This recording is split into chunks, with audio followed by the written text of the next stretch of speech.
বন্ধ করে না, নইলে হবে অঘটন। এই যে একদিন ভয়ঙ্কর অসুর সৃষ্টি হয়ে গেল। তাই এখন আমরা কি করি? অসুর বলছেন, একই কথা থেকে আমার জন্ম হলো, কে আমার মাতা, কে আমার পিতা, আমি যে কিছুই দেখতে পাচ্ছি না। আমার আমার দুই চক্ষু বন্ধ, আমি এখন কোথায় যাই? অগমর জন্মদাতা পিতা, অগমর ধাতা, অগমর জন্মদাত্রী মা, কোথায় তোমরা? দাও দর্শন, দাও দর্শন, আমি অন্ধকারে কোথায় যাবো? আমার দুই চক্ষু আমি মহাদেব বলে শুনোরে বলতো অন্ধকাসুর, অন্ধকাসুর।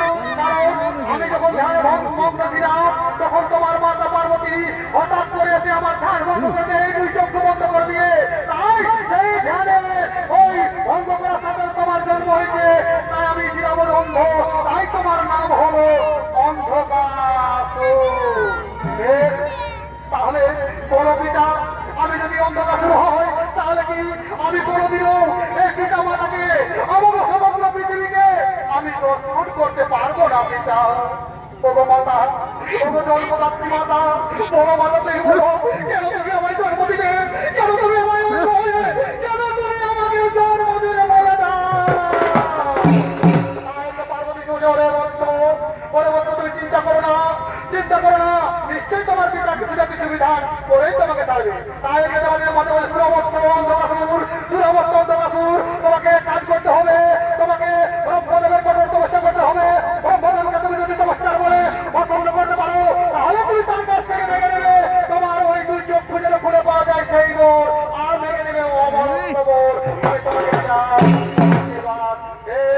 প্রণাম চরণে পিতা, প্রণাম চরণে মাতা। আমি আমি আমার জীবনের বিপদ হলো, আমি হারে এই জঙ্গলের মধ্যে আমি